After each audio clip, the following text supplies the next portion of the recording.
حال ہی میں ایک کتاب چھپی ہے، ڈاکٹر سید رضوان علی ندوی، وہ محقق ہیں تاریخ کے، انہوں نے بڑی تاریخی تحقیق کے بعد جو باتیں بیان کی ہیں وہ میں آپ کے سامنے رکھ رہا ہوں۔ عرب میں جنوب مغرب کی کونے میں جہاں یہ یمن بھی آباد ہے، اس کے اوپر نجران ہے، اسی علاقے میں یمامہ کا علاقہ کہلاتا ہے۔ یہاں ایک قبیلہ آباد تھا، بنو تمیم۔ یہ جو لوگ تھے بڑے کرخت مزاج، جنگجو، اکھڑ، ضدی، اور جس بات کو ایک دفعہ مان لے اس پر اڑ جانے والے اور مر مٹنے والے۔ یہیں سے فتنہ پہلا اٹھا تھا۔ سب سے بڑا جو نئے جھوٹے نبی کھڑے ہوئے تھے ان میں سب سے بڑا تو مسلمہ کذاب تھا، یہی تو علاقہ تھا۔ اور اس کے خلاف اس فتنے کی سرکوبی میں کتنے صحابہ، 1200 صحابہ ایک جنگ کے اندر شہید ہوئے، جن میں 500 جو ہیں وہ حفاظ تھے رضی اللہ تعالیٰ عنہ اجمعین۔ تو یہ لوگ جو یہ تھے بڑے زوردار تھے۔ اس قبیلے کے بارے میں حضرت عمر رضی اللہ تعالیٰ عنہ نے ایک بڑی عجیب حکمت عملی اختیار کی۔ ان کو وہاں سے اکھاڑ کر اور ایران کی سرحدوں پر آباد کر دیا، اب جہاں پر جہاد ہو رہا تھا، تاکہ ان کے اندر جو یہ جنگجوئی ہے یہ اب اس مقصد کے لیے استعمال ہو، اب وہ دارالاسلام کی توسیع کے مقصد کے لیے استعمال ہو، اور وہ ہوئی۔ حضرت عمر نے 2 چھاؤنیاں بنائی تھی رضی اللہ تعالیٰ، کوفہ اور بصرہ، کیونکہ ظاہر بات ہے کہ اب جو اسلام کا دائرہ پھیل رہا تھا اور اسلامی حکومت پھیل رہی تھی، اور زیادہ تر جو ہے مشرق کی طرف پھیل رہی تھی، ایران اور خراسان وغیرہ کی طرف، تو اب مدینے سے اس کا کنٹرول اتنا آسان نہیں تھا، فاصلہ تھا، تو چھاؤنیاں بنائیں تاکہ یہ اس سرحد کے اوپر یہ موجودہ مرکز رہے یا فوجیں موجود رہیں، کہیں کوئی بغاوت ہو تو اس کو کچلنے کے لیے وہ قوت فوری طور پر دستیاب ہو سکے۔ یہ لوگ ہیں کہ جو عبداللہ ابن سبا کی فتنے سے سب سے زیادہ متاثر ہوئے۔ ان کی مزاج میں وہ کمی تو تھی نا۔ حضرت عمر بھی ان کا جو ایک مضبوط کنٹرول تھا انہیں دبائے رکھا ہے، اور ان کا رخ جو ہے ایک دوسری طرف موڑ کر اس سے اسلام کو فائدہ پہنچایا۔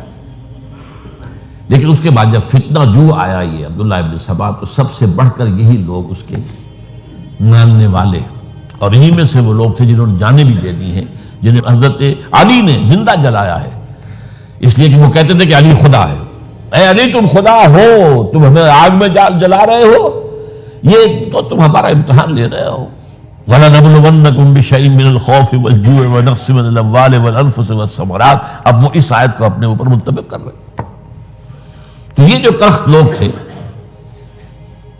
انہوں نے در حقیقت جو ہے عبداللہ ابن سبا کے کردار میں سب سے بڑا رول پلے کیا، اور انہی کے ہاتھوں حضرت عثمان شہید ہوئے رضی اللہ تعالیٰ۔ اور اس کے بعد انہوں نے حضرت علی رضی اللہ تعالیٰ عنہ کو اپنے گھیرے میں لے لیا، کیونکہ انہی کی کثیر تعداد موجود تھی مدینے میں جب حضرت عثمان شہید ہوئے۔ اس کے بعد اب ظاہر بات ہے کہ کوئی نہ کوئی تو خلیفہ ہونا چاہیے تھا۔ حضرت طلحہ سے کہا گیا، انہوں نے معذرت کر لی، حضرت زبیر سے کہا گیا، انہوں نے معذرت کر لی۔ اب ظاہر بات ہے کہ حضرت علی آخر امت کو چھوڑا تو نہیں جا سکتا تھا بغیر امام کے، انہوں نے قبول کر لی، اگرچہ حضرت حسن روکتے رہے کہ ابا جان یہ ان لوگوں کی بیعت جو ہے آپ قبول نہ کیجیے۔ حضرت حسن تو ان میں سے ہے جو حضرت عثمان کے دروازے پر کھڑے تھے پہرے دار کی حیثیت سے، حسن اور حسین رضی اللہ تعالیٰ عنہ، انہیں تو معلوم تھا فتنہ جو کون لوگ ہیں۔ اس کے بعد حضرت علی رضی اللہ تعالیٰ عنہ نے اسی حکمت سے، جس حکمت کے تحت حضرت عمر نے یہ چھاونیاں آباد کی تھی، دارالخلافہ بھی مدینے سے کوفہ منتقل کر دیا تاکہ پورے عالم اسلام کو کنٹرول کیا جا سکے اس مرکز کے ساتھ۔ اس کا نتیجہ یہ نکلا کہ اب گویا کہ حضرت علی کے گرد ان لوگوں کا گھیراؤ مکمل ہو۔ کوفے میں یہی تو آباد تھے، کوفی یہی تو تھے، حضرت عمر نے انہیں لا کے یہاں آباد کیا تھا۔ جب حضرت علی نے کوفے کو اپنا دارالخلافہ قرار دیا تو گویا کہ ان کا پھر عمل دخل بہت بڑھ گیا۔ ایک طریقے سے یوں کہا جا سکتا ہے کہ انہوں نے اب حضرت علی رضی اللہ تعالیٰ عنہ کو اپنے محاصرے میں لے لیا۔ چنانچہ جنگ جمل کے موقع پر یہ ہوا ہے کہ صلح ہو گئی تھی. حضرت عائشہ رضی اللہ تعالی عنہ کے جو نمائندے تھے اور ادھر سے حضرت علی، صلح ہو گئی تھی، طے ہو گیا تھا کہ ہاں قاتلین عثمان کو جو ہے ان کو سزا دی جائے گی، قصاص لیا جائے گا حضرت عثمان کی قتل کا. لیکن ان لوگوں نے 10,000 آدمی کھڑے ہو گئے کوفے کے اندر، ہم سب قاتل ہیں عثمان کے، لو قصاص ہم سے اگر لے سکتے ہو. جس کے نتیجے میں اور انہوں نے جنگ شروع کر دی. اور جب جنگ شروع ہو جائے تو پھر اس کے بعد تو کوئی نہیں دیکھ سکتا کیوں شروع ہوئی، کیسے شروع ہوئی، کس نے شروع کی. اب تو یا مارو یا مرو، دو ہی باتیں ہوتی. 10,000 مسلمان ایک رات میں شہید ہوئے جنگ جمل میں. اب اس کے بعد حضرت علی رضی اللہ تعالیٰ عنہ کی خلافت جو ہے حضرت امیر معاویہ نے ماننے سے انکار کر دیا. جب تک قاتلین عثمان کو سزا نہیں دیتے ہم بیعت نہیں کریں گے. یہ نہیں کہ دعویٰ کیا ہو کہ میں خلافت کا حقدار ہوں، یہ نہیں، لیکن یہ کہ آپ کو ان کو سزا دینی چاہیے. اب یہ تھا وہ مخمصہ جس میں حضرت علی رضی اللہ تعالی عنہ وہ فرماتے تھے تم میرا ساتھ دو تو میں ان قاتلین عثمان سے سزا جو ہے ان کو سزا دے سکتا. ادھر انہیں پتا تھا کہ میں سرنڈر کرتا ہوں تو مجھے علی تک تو پہنچنے کوئی نہیں دے گا، راستے میں ختم کر دیں گے رضی اللہ تعالی عنہ. تو یہ پیچ تھا ایک جو ایسا پڑا ہے. اب اس میں جب حضرت معاویہ اور حضرت علی کے مابین فیصلہ کن جنگ ہوئی، جنگ صفین جسے کہتے ہیں، جس میں 70,000 مسلمان ایک دوسرے کی تلواروں، تیروں، نیزوں سے قتل ہوئے. اس موقع پر حضرت معاویہ کی طرف سے ایک آفر آئی. قرآن مجید کو نیزے پر اٹھا کر لوگوں نے کہا کہ یہ خونریزی بند کر دو، ہم قرآن کا فیصلہ ماننے کو تیار ہیں. حضرت علی دیکھ رہے تھے کہ یہ اصل میں میری فتح کو شکست سے بدلنے کا پروگرام ہے. تقریباً فتح میری ہو چکی ہے، لیکن یہ جو طبقہ تھا یہ ان کا نہیں، بڑی ٹھیک بات کہہ رہے ہیں، وہ مانیے ان کی بات. جنگ بند کی. انہوں نے ہی یہی لوگ تھے جنہوں نے مجبور کیا حضرت علی کو کہ وہ تحکیم پر رضامند ہو جائے. اس کے بعد تحکیم میں جو معاملہ ہوا، حضرت علی حضرت عبداللہ ابن عباس کو اپنی طرف سے حاکم بنانا چاہتے تھے. یہ اڑ گئے نہیں. یہ اڑ جانے والے لوگ، اور یہی اصل قوت تھے. وہاں ساری طاقت کوئی نہیں کی تھی. تو انہوں نے ابو موسیٰ اشعری کو اپنی طرف سے مقررہ، وہ بہت نرم خو آدمی تھے، انہیں بناؤ. بہرحال جو بھی بات طے ہوئی، اب تاریخ کی روایتوں میں اختلاف ہو سکتا ہے. کہا یہ جاتا ہے کہ طے تو یہ ہوا تھا حکمین کے مابین، ادھر سے ابو موسیٰ اشعری، ادھر سے عمرو بن العاص رضی اللہ تعالی عنہما، کہ آپ اپنے جو کلائنٹ ہیں حضرت علی آپ انہیں معزول کر دیجئے، میں معاویہ کو معزول کر دیتا ہوں. پھر جو ہے مسلمان فیصلہ کر لیں کسی اور کی عبادت. انہوں نے کھڑے ہو کے کہہ دیا میں علی کو معزول کرتا ہوں، اور عمرو بن العاص نے کہا کہ میں معاویہ کو قائم کرتا ہوں. اب یہ ہے روایت، واللہ عالم اس میں کتنا سچ ہے کتنا جھوٹ ہے. میں کوئی مورخ نہیں ہوں، میں کوئی تاریخ کا محقق نہیں ہوں. اس کے بعد جو ہے اب یہ لوگ انہوں نے کہا کہ مانیے تحکیم کو، اور جب انہوں نے حضرت علی نے اس تحکیم کے فیصلے کو ماننے سے انکار کیا تو باغی ہو گئے، حضرت علی کو کافر قرار دیا. اور جا کر ایک جگہ پر حرورہ ایک جگہ تھی، وہاں پر جا کے جمع ہو گئے، جتھا بندی کی بہت بڑی طاقت پر وہاں کر. انہوں نے طے کیا کہ علی بھی کافر ہو گیا، معاویہ بھی کافر ہو گیا، عمرو بن العاص بھی کافر ہو گئے، سب کافر ہیں. حضرت علی کی طرف سے ایک گئے سفیر ان سے بات کرنے کے لیے، تو انہوں نے کہا تم نے تو کہا تھا کہ تحکیم کو تسلیم کرو، کہ ہاں ہم نے گناہ کیا تھا، کفر کیا تھا، ہم توبہ کی ہم نے. اگر علی بھی مان لے کہ میں نے مان کر کفر کیا تھا اب میں توبہ کرتا ہوں تو ہم ان کی بات مان لیں گے. اب حضرت علی اس طرح کا جھوٹ کیسے بولتے ہیں؟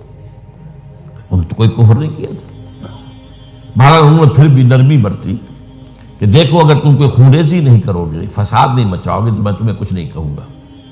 لیکن وہ اپنی ان شرارتوں سے بعد نہیں آئے. تو پھر تیسری جو بڑی جنگ ہوئی ہے ان جنگوں میں، جنگ نہروان کہلاتی ہے، حضرت علی کی جنگ خوارج کے ساتھ، جس میں 4000 خارجی جو ہے وہ قتل ہوئے۔ اور یہ بات اب آپ نوٹ کر لیجئے کہ یہ لوگ جیسا کہ اکھڑ بھی تھے لیکن اپنی بات پر ڈٹ جانے والے تھے، لیکن ساتھ ہی دیندار بھی تھے، نمازی اور روزے دار بھی تھے۔ یہ اس طرح کے لوگ نہیں تھے کہ جو فاسق اور فاجر ہو، بس یہ مزاج کا ایک ہے جس بات دل میں بیٹھ گئی اڑ گئے۔ تو یہ اصل میں انہوں نے پھر فیصلہ کیا کہ اور تو ہمارے بس میں اب کچھ نہیں ہے، ان تینوں کو قتل کر دیا جائے، علی کو بھی اور معاویہ کو بھی اور عمرو بن العاص کو بھی۔ تو ایک جگہ ان کی سازش ہوئی، 3 آدمی معین ہو گئے، ایک ہی وقت کا طے فیصلہ ہو گیا، فلاں تاریخ کو فجر کے وقت تم جاؤ، وہ تم کوفے کی جامع مسجد میں، جب علی نماز جماعت کرا رہے ہو خنجر مارو انہیں۔ اور یہ اس کا نام ابن ملجم تھا، خارجی، یہ وہی لوگ بنو تمیم کے لوگ۔ دوسرا جو تھا وہ دمشق میں حضرت معاویہ کو قتل کرنے شہید کرنے کے لیے پہنچ گیا۔ تیسرا مصر پہنچ گیا حضرت عمرو بن العاص کو۔ اب یہ بات اللہ کی طرف سے ہے، یہ تو اس کی مشیت ہے، اس کا فیصلہ ہے۔ حضرت علی پر وار کارگر ہوا، اب شہید ہو گئے۔ حضرت معاویہ پر وہ وار ذرا اوچھا پڑا، زخمی تو ہوئے لیکن آپ کی جان بچ گئی۔ عمرو بن العاص اس روز مسجد میں کسی معمولی کی وجہ سے، عذر کی وجہ سے فجر میں آئی نہیں سکے، لہذا حضرت علی کی شہادت ہو گئی۔ اب یہ ہے اصل پس منظر، کن لوگوں نے کیا شہید، اصل میں وہ سمجھ لینے کی بات ہے۔ یہ خوارج نے شہید کیا، لیکن خوارج کا فتنہ سبائی فتنے ہی کا آف شوٹ ہے، اسی کے ذیل میں ہے، اسی کی ایک شاخ ہے، اسی کا ایک نتیجہ ہے۔ یہ خوارج جو ہے بعد میں بھی ان کی مسلسل جو ہے وہ جنگیں رہی ہیں۔ بہرحال اس صورتحال کو یہ سمجھ لیجئے کہ یہ خلفائے ثلاثہ رضی اللہ تعالی عنہ، حضرت عمر شہید، عثمان شہید، علی شہید۔ عجیب بات ہے کہ تینوں کا نام عین سے شروع ہوتا ہے، عمر عین سے، عثمان عین سے، علی عین سے، تینوں شہید ہوئے ہیں۔ لیکن یہ کہ یہ ہے تاریخی پس منظر۔ اب اس کے بعد میں صرف آپ کو چند اشارے دوں گا، میں نہیں چاہتا کہ اس سے آگے کوئی تفصیل سے گفتگو ہو۔ حضرت علی کی شہادت کے بعد لوگوں نے، جبکہ ابھی حضرت علی زخمی تھے، انتقال نہیں ہوا تھا، آپ سے پوچھا کہ ہم حسن کے ہاتھ پر بیعت کر لیں رضی اللہ تعالیٰ۔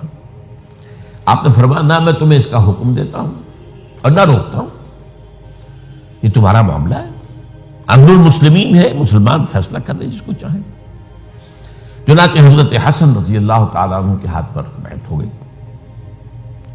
اب معاملہ ٹھہرا حضرت حسن اور حضرت معاویہ کے مابین۔ 6 ماہ خلافت رہی ہے حضرت حسن کی رضی اللہ تعالیٰ عنہ، اور میں انہیں 5واں خلیفہ راشد مانتا ہوں۔ ابو بکر، عمر، عثمان، علی، حسن، انہوں نے کوئی اپنی قوت سے خلافت حاصل نہیں کی تھی، بلکہ مسلمانوں نے انہیں خلیفہ بنایا تھا۔ لیکن یہ اس قدر صلح جو انسان تھے، بہت نرم طبیعت کے انسان، جب انہوں نے دیکھا کہ یہ تو پھر خوریزی کا معاملہ ہو رہا ہے، ابھی معاویہ کے پاس 40,000 کا لشکر تھا، ان کے پاس بھی بڑا لشکر موجود تھا، بلکہ 40,000 ان کے پاس تھا، حضرت معاویہ کے پاس اس سے بڑا تھا۔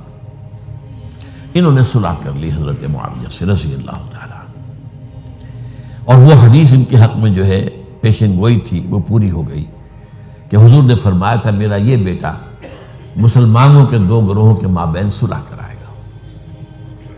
یہ سن 41 ہجری کا واقعہ ہے، جب صلح ہو گئی اور حضرت حسن دستبردار ہو گئے اور امیر معاویہ کو اب خلیفہ تسلیم کر لیا گیا۔ اس کو عام الجماع کہتے ہیں، یعنی وہ انتشار اور تفرقہ جو صوبائی فتنے سے شروع ہوا تھا، اگرچہ اس کا نقطہ آغاز تو بالفعل بنا شہادت عثمان، پھر وہ جنگ جمل اور جنگ صفین اور جنگ نہروان، اور اس کا ایک نتیجہ جو نکلا وہ کیا تھا کہ اسلامی حکومت کی حدود کی جو توسیع ہو رہی تھی وہ عمل رک گیا۔ وہ تو خلفائے ثلاثہ، اب یہ ثلاثہ میں گن رہا ہوں، حضرت ابوبکر، حضرت عمر، حضرت عثمان، ان کے دور میں ساری توسیع ہوئی، فتوحات ہوئی۔ حضرت علی کا دور جو ہے سارا خانہ جنگی کی نظر ہو گیا. وہ خلیفہ راشد ہیں، اس میں کوئی شک نہیں ہے، بہت عظیم شخصیت ہے، ہمارے نزدیک صحابہ کرام میں سوائے 3 کے سب سے بڑھ کر ہیں، سب سے افضل ہیں. ہاں ابو بکر، عمر، عثمان ان سے افضل ہیں ہمارے نزدیک. خلافت جو ہے خلفاء کے مابین ترتیب فضیلت جو ہے وہ ترتیب خلافت کے مطابق اہل سنت کے نزدیک، لیکن باقی ہزاروں صحابہ میں تو سب سے اونچے ہیں. اس حوالے سے حضرت علی کا کوئی قصور نہیں ہے رضی اللہ تعالی، ان کی کوئی کوتاہی نہیں ہے. انہیں خلافت ملی ہی ایسے پرفتن دور میں ہے. اگر کہنا جو ہے اگرچہ روکا گیا ہے کہ یہ کلمہ لو مت استعمال کیا کرو، اگر یوں ہوتا تو یوں ہو جاتا، لیکن یہ کہ بہرحال ہمارا سوچنے کا ایک انداز ہے. اگر حضرت علی کو اول دور میں خلافت ملی ہوتی تو ان کے کچھ اور نتائج اور ہوتے. اب یہ پرفتن دور کے اندر خلافت ملی، خانہ جنگی ہو رہی ہے، اور جو حالات میں نے آپ کو بتائے ہیں، ظاہر بات ہے کہ وہ دور جو نہ ذرائع آمد و رفت ایسے تھے، نہ ذرائع مواصلات ایسے تھے، نہ کمیونیکیشنز ایسی تھیں. وہ تو یوں سمجھیے کہ دارالخلافہ کے اندر کے حالات جو ہیں بس وہیں پر فیصلہ ہو رہا تھا. یا پہلے مدینے میں ہوا، حضرت عثمان شہید ہوئے، اور یا پھر کوفے میں ہو گیا. وہ تو اصل جو بھی طاقت اس مرکز کے اندر جس کے پاس طاقت تھی اسی نے جو بھی اپنا فیصلہ ہے وہ منگا لیا. بہرحال یہ جو حضرت حسن نے مصالحت کی ہے، جس کی بنا پر ہم تو انہیں سلام کرتے ہیں، ان کا احترام کرتے ہیں. انہوں نے خانہ جنگی ختم کی، فساد جو ہے اس کی جڑ کاٹ دی، تعامل جماعت ہو گیا، اب امن ہو گیا. اور نوٹ کیجئے اس کے بعد 20 برس تک امیر معاویہ کی حکومت رہی ہے. 20 برس اور کامل امن رہا ہے. اس میں یہ بھی ہے کہ ان کے تدبر کو بھی دخل حاصل تھا.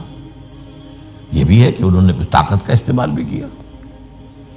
یہ بھی ہے کہ انہوں نے دل جوئیاں بھی کی لوگوں کو، جس کو ہم کہتے ہیں مؤلفۃ القلوب، جو زکوٰۃ کے مسائل میں شامل ہے. کچھ لوگوں کی کے شر سے اس کو روکنے کے لیے ان کو جو ہے کچھ زکوٰۃ میں سے پیسہ دیا جائے وغیرہ وغیرہ. مؤلفۃ القلوب، تالیف قلب کے لیے. بہرحال نتیجہ یہ ہے. تاہم یہ جان لیجئے کہ حضرت معاویہ صحابی رسول ہیں، ہم ان کو تسلیم کرتے ہیں، لیکن ان کی خلافت کو خلافت راشدہ ہم نہیں مانتے، اس لیے کہ وہ انہوں نے اپنی طاقت سے حاصل کی ہے. میں نے اسی لیے کہا حضرت حسن رضی اللہ تعالیٰ عنہ کی خلافت راشدہ ہے، لیکن حضرت معاویہ کی خلافت راشدہ، اگرچہ اس میں عمل رہا، اور وہ جو عمل رک گیا تھا، وہ جو مزید توسیع دارالاسلام کی، وہ دوبارہ شروع ہو گیا. خراسان کی طرف پیش قدمی شروع ہو گئی. ادھر پہلا بحری بیڑا بنایا حضرت معاویہ نے رضی اللہ تعالیٰ عنہ، اور یہ بحیرہ روم کے بعد جزائر کو فتح بھی کیا. انہی کے زمانے میں مسلمان فوجی جو ہیں استنبول تک پہنچ گئے، قسطنطنیہ کی فصیل تک پہنچ گئے. اگرچہ فتح نہیں ہو سکا قسطنطنیہ اس وقت، وہ تو بعد میں کئی 100 سال بعد ترک جو خلیفہ تھا اس کے ہاتھ میں فتح ہوا، محمد فاتح. لیکن یہ کہ باہر پہنچ گئے تھے وہاں تک، یہ عمل بھی شروع ہو گیا. لیکن انہی لوگوں نے حضرت حسن کو گالیاں دی اس کام پر کہ تم نے صلح کیوں کی. امیر الکافرین کہا، امیر المنافقین کہا، اور انہیں خطاب یا آر المومنین، اے مومنوں کے لیے آر کی کا اور شرم کے باعث. اور ان کے خیمے پر حملہ کیا، اسے جلایا، ان کی جان کے در پہ تھے کہ تم نے صلح کیوں کی.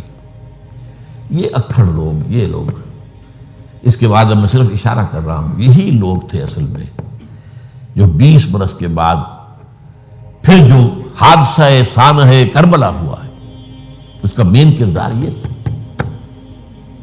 صرف چند جملے اس وقت کہوں گا، سانحہ کربلا پر میرا کتاب جو موجود ہے وہ آپ پڑھیے. حضرت معاویہ رضی اللہ تعالیٰ عنہ کو مغیرہ ابن شعبہ ایک بزرگ صحابیوں میں سے تھے، انہوں نے مشورہ دیا کہ دیکھیے آپ کی خلافت سے پہلے 4 برس تک خانہ جنگی رہی، 1 لاکھ کے قریب مسلمان ایک دوسرے کی تلواروں سے ختم ہو گئے. اب اگر وہ زمانہ گزر گیا، کبار صحابہ تو فوت ہو چکے، بڑے صحابہ تو گئے.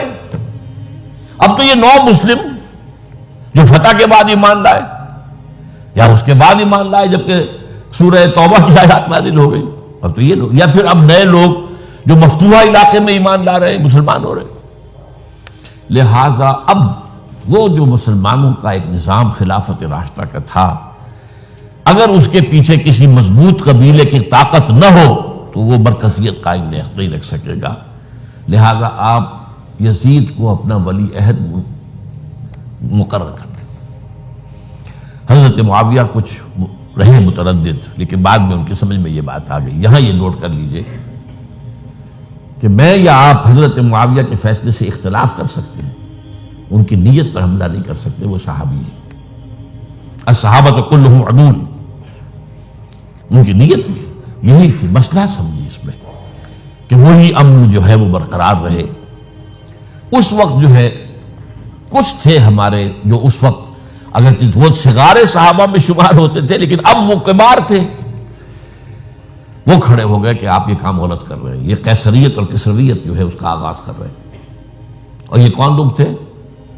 اب دیکھیے ترتیب: ابو بکر کے بیٹے عبد الرحمن، عمر کے بیٹے عبداللہ ابن عمر، عباس کے بیٹے عبداللہ ابن عباس، زبیر کے بیٹے عبداللہ ابن زبیر، علی کے بیٹے حضرت حسین. حضرت حسن فوت ہو چکے تھے کیونکہ یہ عین وسط میں ہوا واقعہ. 20 سال کے درمیان 10 سال حضرت معاویہ کی حکومت کو شروع ہوئے، 10 سال ہو چکے تھے.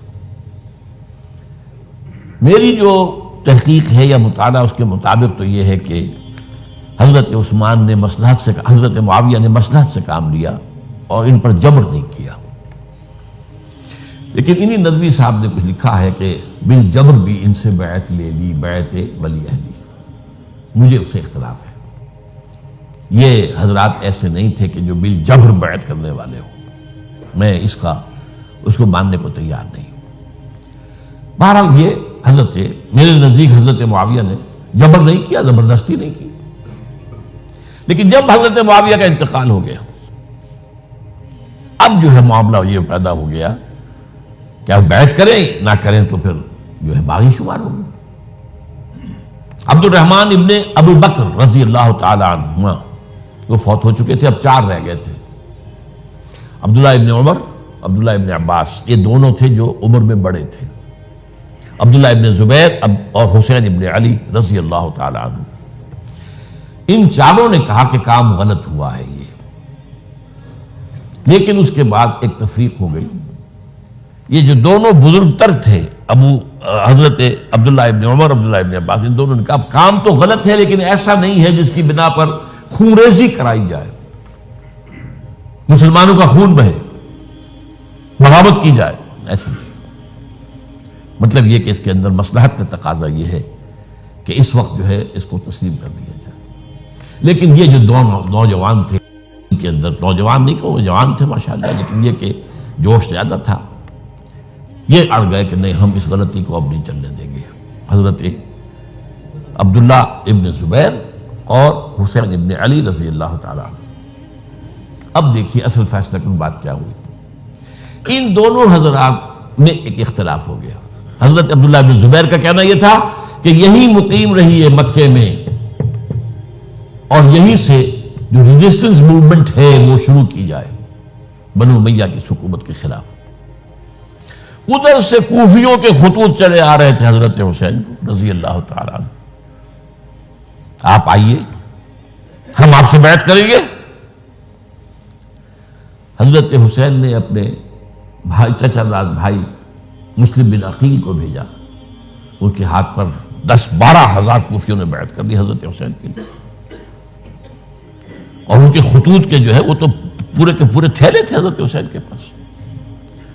اس سے پھر حضرت حسین نے سفر کیا.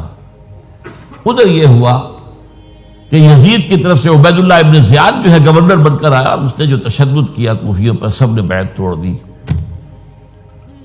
اور حضرت مسلم بن عقیل جو ہے ان کو شہید کر دیا. یہ خبر پہنچی ہے حضرت حسین کو. آپ ابھی درمیان میں تھے سفر کے، آپ نے مناسب سمجھا کہ میں واپس لوٹ جاؤں. لیکن حضرت مسلم بن عقیل کے بیٹے کھڑے ہو گئے کہ اب ہم قصاص لیے، ہمارا باپ شہید کیا گیا، قصاص لیے بغیر تو نہیں جائیں گے۔ اب یہ مروت کے خلاف تھا حضرت حسین کی کہ وہ ان کو چھوڑ دیتے۔ یہ وجہ ہے کہ وہ حادثہ پیش آیا، اور اس میں بھی اصل وجہ میں بتاتا ہوں، وقت جو ہے ختم ہو گیا ہے۔ وہ یہ ہے کہ حضرت حسین نے جب وہ لشکر تھا کوفیوں کا، کوفی تو آئے تھے نا، وہی کوفی جنہوں نے بیعت کی تھی، وہی بیعت توڑنے والے تھے، وہی لشکر میں آئے تھے حضرت حسین کے خلاف۔ حضرت حسین نے وہاں عین میدان جنگ میں اعلان کیا، دیکھو فلاں ابن فلاں، یہ تمہارا خط ہے کہ نہیں، تم نے مجھے بلایا، دیکھو فلاں ابن فلاں، تم نے مجھے دعوت دی تھی کہ نہیں، یہ دیکھو میرے پاس تمہارے خطوط جو ہیں تھیلے بھرے ہوئے موجود ہیں۔ اب انہیں اندیشہ یہ ہوا کہ اگر حضرت حسین کو کسی طرح بھی یزید تک پہنچ جانے دیا گیا تو ہمارا جو ہے بانڈا پھوٹ جائے گا، پھر ہماری خیر نہیں۔ ورنہ حضرت حسین نے کہا تھا، دیکھو یا مجھے واپس جانے دو، یا مجھے سرحدوں کی طرف جانے دو، میں کفار کے ساتھ جہاد کرتے ہوئے اپنی زندگی صرف کر دوں گا، یا مجھے یزید کے پاس جانے دو، میں اس کے ساتھ اپنا معاملہ کر لوں۔ انہوں نے کہا کہ اگر یزید تک ان کی رسائی ہو گئی تو پھر ہماری خیر نہیں۔ تو انہوں نے نہ صرف یہ کہ شہید کیا، وہی کوفی، وہی بنو تمیم کے لوگ، وہی اکھڑ، انہوں نے نہ صرف یہ کہ شہید کیا بلکہ پھر خیموں کو آگ لگائی۔ کیوں لگائی؟ تاکہ وہ جو ڈاکومنٹری پروف تھا ان کے خلاف وہ ختم ہو جائے، ورنہ آگ لگانے کی کیا ضرورت تھی؟ انہوں نے اور تو کوئی نہیں کیا، یعنی وہ کام تو نہیں کیا کہ جو کسی مفتون کے ساتھ کیا جاتا ہے۔ حضرت حسین کے بیٹے بیمار تھے، حضرت علی بن حسین زین العابدین رحمت اللہ علیہ، انہیں شہید تو نہیں کیا۔ جو خواتین تھیں جو ان کی کوئی بے حرمتی نہیں کی۔ یہ نہیں کہا کہ اب یہ تو جیسے کہ خوارج کہتے تھے جو مسلمان کافر ہو گئے ہیں، مسلمان ہیں ان کے نزدیک کافر ہیں، ان کی بیویاں بھی حلال ہیں ہم پر، وہ تو کنیزیں ہیں، پھر فیصلہ یہ تو نہیں کیا۔ خیمے جلائے اس لیے ہے کہ وہ جو ثبوت تھا ان کے خلاف وہ ختم ہو جائے۔ یہ حادثہ فاجعہ بھی در حقیقت اسی سلسلہ سبائیہ، وہ فتنہ جو ہے اسی کا اس کی ایک کڑی ہے۔ یہ ہے وہ ہماری تاریخ کے جو ہمارا صدر اول ہے، اس میں جو یہ شہادتیں ہوئی ہیں ان کا تاریخی پس منظر۔